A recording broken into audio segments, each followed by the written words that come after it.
Welcome to the Deep Dive. So today is August 2nd, 2025, and if you've been online at all, you've probably seen it. I mean, it's everywhere. These videos, posts going viral, all claiming there's this massive, once-in-a-century total solar eclipse happening.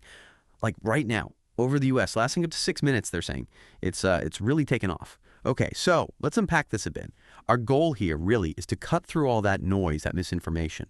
We want to look at the actual science, what's really going on with eclipses, and give you a clear guide, reliable info on the real celestial events coming up. We're drawing a great piece from the Economic Times, which pulls together info from the big names, NASA, the U.S. Naval Observatory, Astronomy magazine. Solid sources. Yeah, it's fascinating, isn't it, how quickly things like this can just, well, explode online, especially for something so naturally awe-inspiring. But let's just be super clear right up front. There is absolutely no solar eclipse happening today, August 2nd, 2025. Not over the U.S., not anywhere else.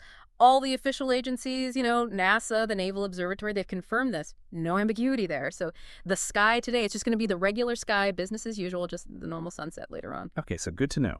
If you're about to rush out with eclipse glasses, maybe hold off. But look, don't put them away completely.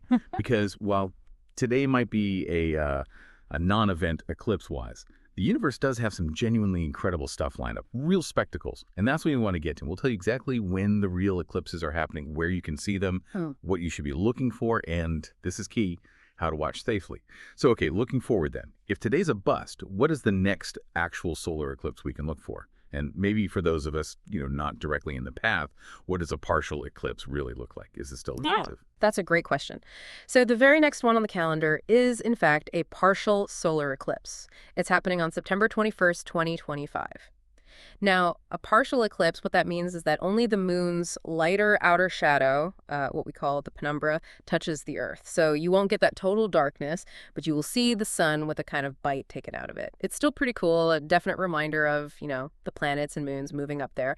This particular one, though, won't be visible from North America. You'd need to be in places like Eastern Australia, parts of Antarctica, New Zealand, some Pacific islands to see the sun as a crescent. Okay, September 21st, partial. Not visible here. Got it. Yeah. But what about the big one? The total solar eclipse, the main event, as it were.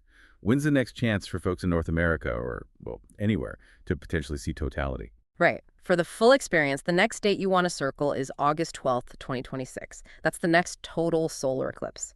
And the path of totality, that narrow band of complete shadow, is going to sweep across Greenland, Iceland, Spain, and parts of Russia. Now, a partial eclipse will be visible much more widely. Europe, Africa, even some bits of North America, though projections suggest some places like maybe California might miss out even on the partial view for that one. So yeah, if you really want that totality experience, you'd likely need to plan a trip to be right in that main path.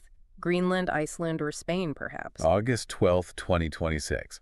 Okay, and I heard about another one even further out that sounds pretty spectacular. August 2nd, 2027. NASA's apparently saying that one could be unusually long, like over 6 minutes of totality. Yes, that's right. August 2nd, 2027. That one is shaping up to be quite remarkable. The projection is for a maximum totality duration of around 6 minutes and 23 seconds. That's a very long time for an eclipse. Wow, 6 minutes and 23 seconds. Yeah. For someone who's ever seen totality, what's that actually like? That long in daytime darkness? Does it feel profound? It absolutely does. 6 minutes is incredibly long and profoundly impactful, yes, you have to imagine. The sky darkens in the middle of the day. Not like sunset, but like a deep twilight. You can see bright stars, planets. The temperature noticeably drops. Animals might get confused. Birds might stop singing. There's often this almost eerie silence. And then you see the sun's corona, its outer atmosphere, shimmering around the black disk of the moon. It's usually totally hidden by the sun's glare. It's really an ethereal, almost primal feeling. Hard to put into words, honestly. So during that 2027 event, the moon's darkest shadow, the umbra, will trace a path across the Earth. The main path of totality for that very long duration is mostly across North Africa, I think Egypt, near Luxor in the Middle East. But interestingly, a partial view will be visible very early in the morning in parts of Maine in the U.S., between about 5:11 and 5:13 a.m. Eastern Time. Just a little sliver, though. That sounds incredible. It's funny because the viral stuff today makes it sound like these total eclipses are impossibly rare, once in a century. But the sources, like Astronomy magazine and NASA, they say solar eclipses in general happen more often than people think. Like at least 2 solar eclipses somewhere on Earth every year, sometimes even 3. Different types, total, partial, annular. So if they happen every year, why does it feel so rare for most of us? Is it just about being in the right place at the right time? You've absolutely hit on the key point there. It's all about location, location, location. Yes, globally speaking, solar eclipses aren't that rare. They happen regularly. But that path of totality, the place where you get the full, mind-blowing experience, it's incredibly narrow, usually only, say, 60 to 100 miles wide.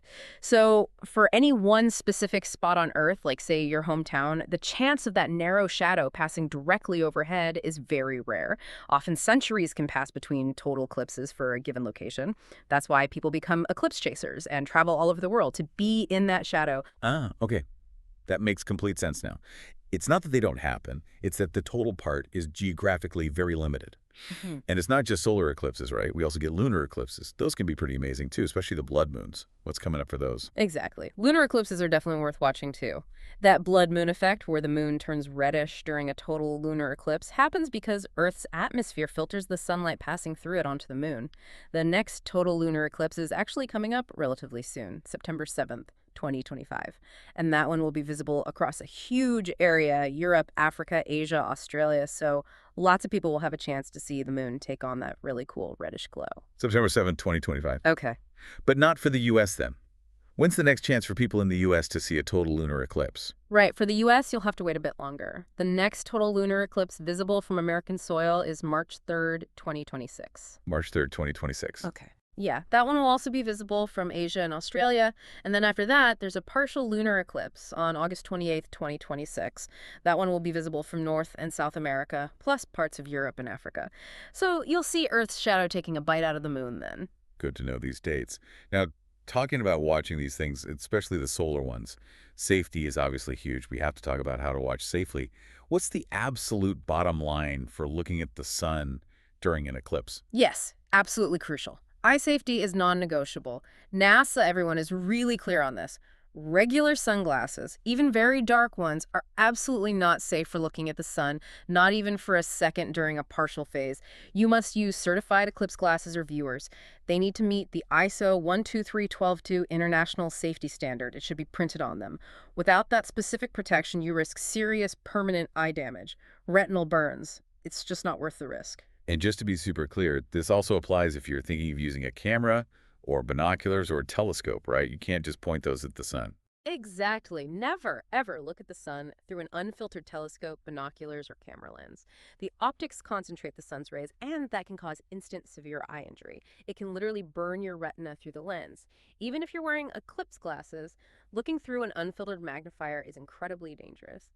If you use those devices, you need a special solar filter that fits securely over the front of the lens, the part facing the sun, not just over the eyepiece. Okay, get the right glasses, check the ISO standard, and be incredibly careful with cameras or telescopes. Use the right front-mounted filters. Got it. Your eyesight is just too important. So wrapping this up, I think the big takeaway from our deep dive today is pretty clear. You know, the excitement we see online about these celestial events, that's real. People are genuinely fascinated. But getting reliable information is just paramount if you want to actually appreciate them and do it safely. So while today, August 2nd, 2025, isn't the day for a solar eclipse, the future really does hold some amazing sights, truly incredible spectacles. So what does this mean for you listening? Well, hopefully it means you're now better equipped.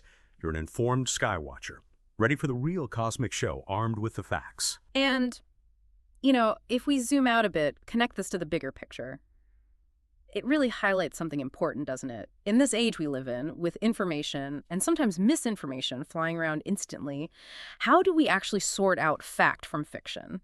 Especially with something as, inherently captivating as an eclipse. It just underscores the need to always go to trusted sources. For astronomy, that means NASA, the U.S. Naval Observatory, reputable science publications. They have the accurate data. That's such a good point. Be critical. Check the source. Yeah. Okay, so here's a final thought to leave you with.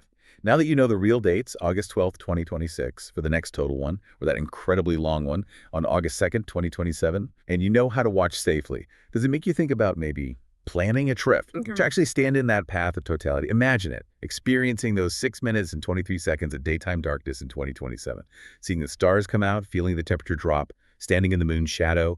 Maybe start thinking about it, plan ahead. It's a chance to witness one of nature's most awe-inspiring events with informed eyes.